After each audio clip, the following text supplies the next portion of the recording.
السلام عليكم خوتي خواتاتي، كي دايرين؟ لاباس عليكم؟ هانيين؟ كلشي في امان الله. نتمنىكم تكونوا على خير وبخير وما ناقصكم حتى شي خير، وانتم كتشاهدوا هذا الفيديو العائله والفاميله.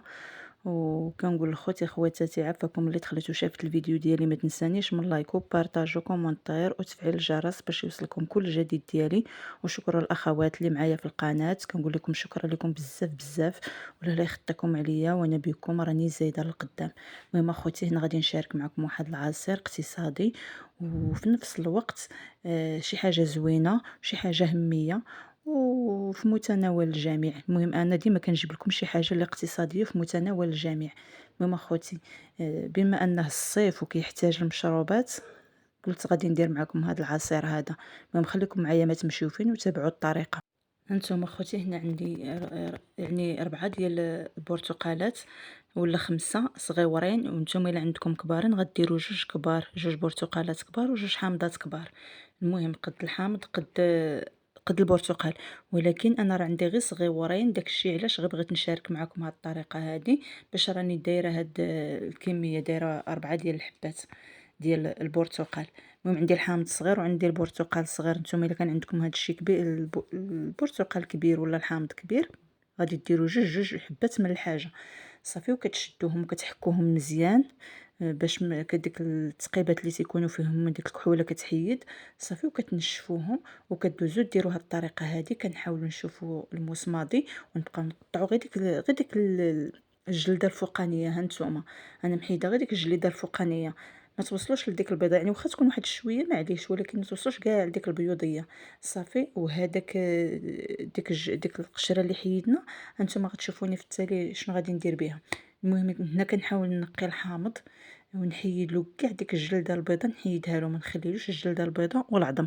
العظم والجلده البيضاء حاولوا تحيدوهم باش ما يديروا لكمش المروره في العصير. المهم هانتوما تبعوا معايا الطريقه، ما تمشيو فين وما نكثرش عليكم الهضره.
صافي اخوتي، هنايا من بعد ما نقيت ديك الليمون ديالي والحامض ديالي، هانتوما هنايا راني كنحاول نقطعو طرونش وكنحيد له ديك العظومه اللي فيه من الداخل.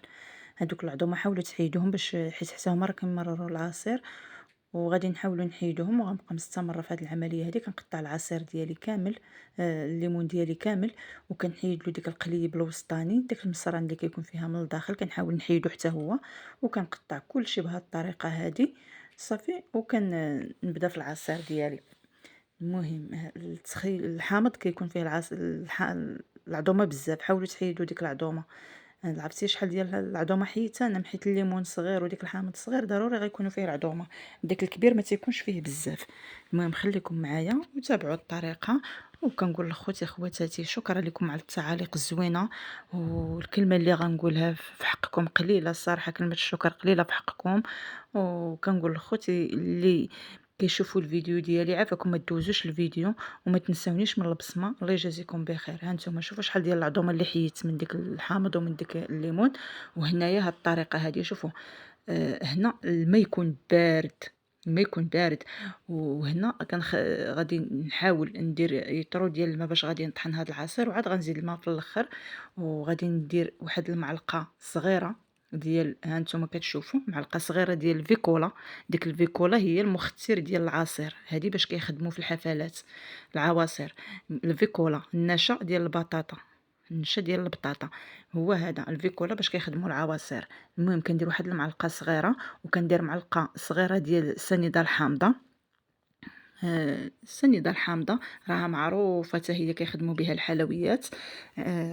اللي ما كيعرفهاش يمشي غير عند اللي كيبيع لوازم الحلويات وغايقول له الفيكولا او السنيده الحامضه، وغادي يعطيها له. هذيك الفيكولا هي اللي كتختار لنا العصير، وديك السنيده الحامضه هي اللي كتعطينا ديك الحموضه ديال العواصر. راكم فهمتوني شنو بغيت نقول لكم؟ صافي كندير معلقه كل حاجه كندير منها معلقه صغيره عفوا. وكان نزيد الماء بارد، وداك القشور اللي كنت حيدت معكم في الاولين راني درتهم حتى هما، كنطحنهم مع العصير. وتابعوا الطريقه. بالنسبه للسكر كيبقى اختياري على حسب الذوق ديال كل واحد. انا ما غنتحدد لكمش بالسكر شحال. المهم انايا في هذا المجموع ديال 4 يطرون درت زلافه مع عمراش ديال سنيده تقريبا 250 غرام، ما كاملاش. المهم اخوتي ها نتوما كنبقى مستمره هكايا كنطحن، نصفي ديك العصير اللي طحنت، وكنولي نردو الكاس ديال المونينيكس ونعاود نطحنو. المهم ها نتوما تبعوا الطريقه باش ما تغلطوا حتى في شي حاجه. وصدقوني هذا العصير كيجي اقتصادي وكيجي منعش، عرفتي كيجي مخير. ها نتوما ديك الفيكولا لصقت ليا في سميتو في الكاس، راني كنحاول نحيدها. وهنا راني كنطحن كميه بكميه، وبالماء بارد. ضروري يكون الماء بارد في هذا العصير هذا باش كطحنوا ديك العصير ديالكم. صافي وهنا كنبقى نصفي ديك العصير ديالي، وغادي نعاود نرد داكشي للمونينيكس وغادي نطحن. المهم اخوتي صدقوني شي حاجه اقتصاديه وفي متناول الجميع بالنسبه في الصيف هذا، وكيحتاج العواصر، كيحتاج داكشي ديال السوائل. وهذا العصير اخوتي راه اقتصادي بالنسبه لكاع الاخوات. المهم انا غادي نبقى نشارك معكم العواصر في هذا الصيف، شي حاجه اقتصاديه وشي حاجه يعني زوينه. المهم صافي هنا كنستمر عاوتاني في الطحين، كنعاود نطحن داك الخليط وداك الشيء اللي كان باقي ليا، وعاد غادي نكمل معكم. خليكم معايا ما تمشيو فيه.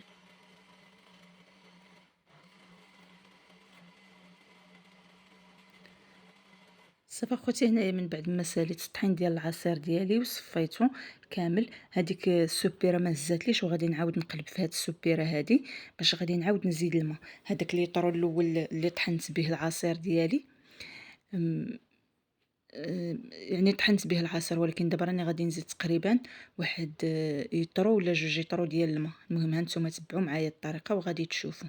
كنحاولوا ديك العصير ديالنا ما يجيش ثقيل، وما يجيش ما يجيش عاوتاني خفيف، يعني كيجي هو هذاك في الشرب. ديك الفيكولا هي اللي كتعطينا ديك الختوريه ديال العصير، وكتعطينا واحد الكميه. وديك السنيده الحامضه اللي كنديرو، او كل واحد وشنو كيقول لها، او ملح الليمون، كل واحد وشنو تيقول لها. هذيك عاوتاني هي اللي كتعطينا ديك الحموضه ديال العواصر ديال العصير ديالنا. غير ما تكتروش، راه الا كترتو راه غيجيكم، الا كترتو الفيكولا غادي يجيكم العصير ثقيل، وإلا كترتو الحامضه راكم عارفين راه ما غادي تجيكم عاوتاني سميتو. هانتوما راه مجمده ديال الماء، ها هي هذه كنبقى نزيد فيها الماء بارد، الماء سخون، ونخويه هنايا. المهم انا عيني ميزاني في الختوريه ديال العصير ديالي كما المهم نتوما كتحكموا في الختوريه. هانتوما غتشوفوا في التالي النتيجه اللي عطاتني والكميه اللي عطاتني ديال العصير. ونتوما عاوتاني نتوما كتحكموا في العصير ديالكم شحال كي بغيتوه يجيكم. هنا انا راه باقي جايني شويه خاطر، فهمتوني؟ حيت هذا العصير يجي بحال نقولوا بحال شكل هاواي، بحال المشروبات الغازيه، ولكن هي في نفس الوقت راه عصير ما فيش ديك المواد الحافظه. المهم اخوتي ها نتوما معايا تبعوا الطريقه، ما تدوش على الروينه، ما تدوش على ديك الروينه اللي قدامي. راني حيت صافي كنخدم، كندير داكشي عفوي، ما كاينش داك البريستيج ونقي منا وعاود منا، راه غير داكشي اللي كنخدم به. الصفايه كنت كنصفي فيها الشبكه، كان عندي فيها الليمون. المهم السوبيره الاخرى ما هزاتليش، قلبت في السوبيره الاخرى. صافي وهنا نتوما شفتوا 6 قرعه ديال الماء بارده على القرعه الاخرى، صفيتو 3 يطرون، ومازال غادي نزيد شويه. المهم هانتوما غتشوفوا في التالي الكميه اللي كيعطيني هذا العصير هذا. صافي هنايا غادي نبدا نعمر العصير ديالي في القريعات، وغادي هذا. صافي هنا راه عندي العصير بارد، بلا ما نحتى صافي غادي نقادو في القريعات وغادي نبرد به. المهم اخوتي هانتوما تبارك الله شوفوا كي كيجي، هانتوما راني كنخويه معاكم في القرعه، شوفوا كي كيجي وصدقوني راه كيجي هذا العصير. ما جربوه جربوه عاد تحكموا عليه، واخا نقول لكم ما غاديش هذا جربوا وتحكموا عليه. صافي هانتوما ها القرعه الاولى، هاد القرعه راه كتهز لتر ونص راكم عارفين، اللي كتهز لتر ونص ولا لتر هكا شي لتر وربع ولا لتر ونص المهم. صافي وهنايا عاوتاني غادي نحاول نعمر القريعه الاخرى، انا عمرت بعدا وحده راني حيدتها ديال لترو، حتى هادي فيها لتر ونص. صافي هكايا كنستمر حتى كنسالي العصير ديالي. نتمنى من الله الصوت يكون واضح، راني كنسجل لكم هذا الفيديو شويه بكري، انا ما بقاش عندي الوقت نتاع التسجيل ديال الفيديو والمونتاج كل مره ومعاياش. هانتوما شوفوا دابا على عينيكم تبارك الله هاد العصير شحال كيعطينا. هانتوما لتر ونص في لتر ونص في جوج لتر، 5 لتر ديال العصير بربعة ديال الليمونات غير صغار، وزيد تما كاين راه تقريبا شي 200 مليلتر ديال العصير. جوج ليمونات كبار وجوج ليمونات جوج حامضات يعطوكم هاد الكميه هادي ديال العصير. هانتوما شوفوا تبارك الله كي جاي، والمذاق يا سلام، المذاق ما نقولكمش عليه. المهم اختي ولا خويا كنقول لكم الا وصلتوا حتى لهنا وشفتوا الفيديو ديالي ما تنساونيش من البصيمه ديالكم، تبصموا بها في الجنه ان شاء الله.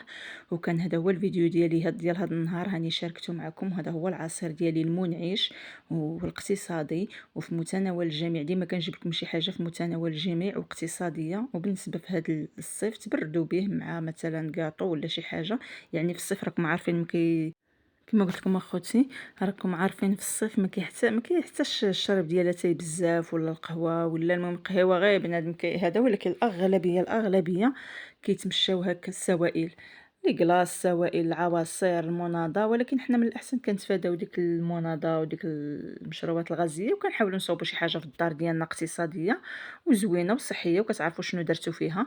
المهم اخوتي هذا هو العصير ديالي، نتمنى من الله يعجبكم، وكنهديه لكل متابعه ديالي، نقولها العصير ليك بالصحه والراحه والله يخطيكم عليا. وكان هذا ديال اخوتي، نتمنى من الله يعجبكم وينال الرضاء ديالكم ونكون عند حسن الظن ديالكم. وهنا غيسالي الفيديو ديالي وغنكم الى فيديو اخر ان شاء الله.